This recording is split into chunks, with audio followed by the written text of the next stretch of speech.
Poker Tonight is brought to you by UB.net. Welcome back to Poker Tonight. Scott Huff alongside Joe Sebok. Coming up later, we tear a page out of the Poker Tonight dictionary, plow through poker's side action, where Joe and I will be put to the test on random poker topics in a new segment called All In Blind. And Dana Workman's got the weekly misdeal, but first, we're joined on a Skype video call from Washington, D.C. by lobbyist and executive director of the Poker Players Alliance, John Pappas. Well, John, thanks so much for being with us. Well, thanks for having me on Poker Tonight. I'm really excited to be a guest. First things first, why don't we talk about who the PPA are and what exactly it is that you do? Sure. The Poker Players Alliance is a grassroots advocacy organization.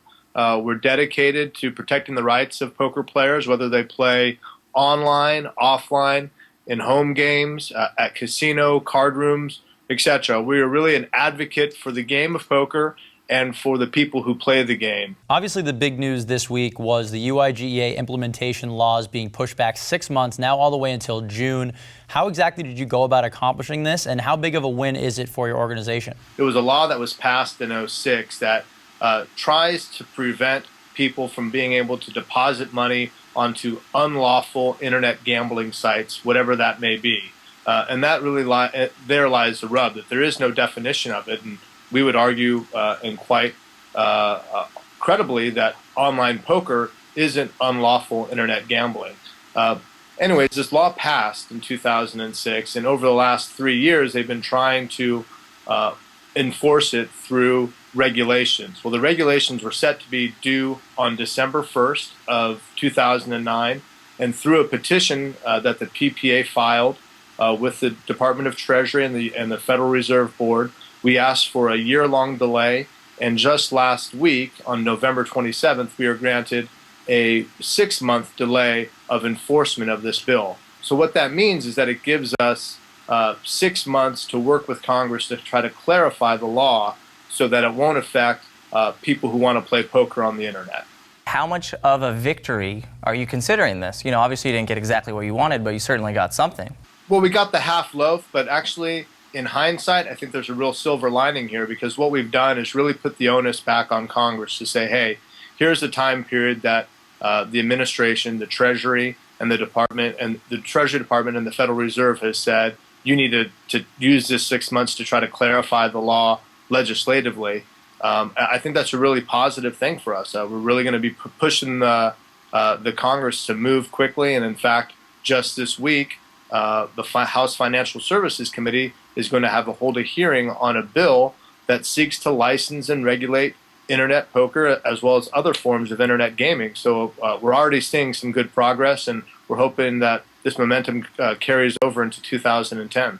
Well, we found out earlier on in the show, Joe went out to try to talk to some people at a home game to find out what they knew about the UIGEA, and it turns out that it was very little. So in your opinion, what right now is legal and illegal in regard to online poker? Well, I think it's pretty clear that for the player, the individual who wants to go on their computer and log on to an online site and play, they are committing no crimes, depending on the state in which they live in. There are a handful of states that have state laws that prohibit individuals from playing online, but I think that's only about 3 or 4 states that actually have laws on the books to that regard. In terms of federal law, there is no federal law that says playing online poker is illegal. So as a player, I think you're totally protected and should feel all right playing online. But just that idea that it's legal, there is still this gray area here. And that's kind of why we're fighting in Washington, is to kind of remove the gray area and make sure that it's affirmatively licensed and regulated and legalized here, so people don't have to find alternative payment methods to get money onto an online site, that they can use their own U.S. bank, that they have the safety and security that their transactions are going through their own financial institution. I think that's what the American consumer, the online poker player, really wants to see. They don't want to have to jump through hoops to play online. For someone who wants to play a $2 sit and go, the idea of having to go online and get an e-check and a money order, and it just seems ridiculous. So the fact of the matter is, without further clarification, obviously the online players ability to play is always going to be suspect, but it's not illegal. That needs to be made clear. Now, is that sort of the end game for the PPA, John? You know, regulation? I mean, what exactly, is it just to get these rules better defined? Is it abolishment? You know, what is sort of the end game, you know, in all of this? Well, I think the end game is for licensing and regulation, to have an industry in which the sites can compete in a marketplace here. The offshore sites can compete with the brand names that we know in the brick and mortar industry, like the Harrah's and the MGM's and the Wynn's, so that consumers can have a real marketplace to go to and play, and a safe and regulated one. Well, to that end, what are sort of 3 things that you could lay out for people if they want to get involved in your cause? What are 3 things that they could do? Well, the first thing is to go to our website, www.theppa.org. Join. Obviously, join as a premium member. It's a very low payment, $20 a year. It's the best deal in poker, I assure you. Join as a member. Second, go on our site, send a letter to your member of Congress, seek out a meeting with your member of Congress back in their home district, in your hometown. Find them on the street corner, hunt them down, and tell them that you care about this issue. It's the only way our voice is going to get heard. And then finally, you know, the PPA has a lot of social networking sites, and they're all available through our website again.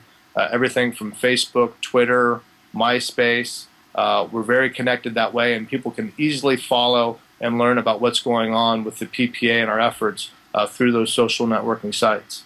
All right, good stuff, John. And I think, as we all know here, you can't spell Pappas without PPA. I like that. Thanks, guys. I really enjoyed it, and good luck with your show. John, thanks so much for joining us. If you want more information, you can always contact your local congressperson. Exactly. As John Pappas mentioned, if you want to get involved at home, it's easy. Visit the website below to find out more information on who your local congressperson is and how to get in touch with them. When we get back, we've got our brand new segment, All In Blind, and the weekly misdeal. In the meantime, for your live poker fix, check out our upcoming poker tournament calendar. More Poker Tonight coming up.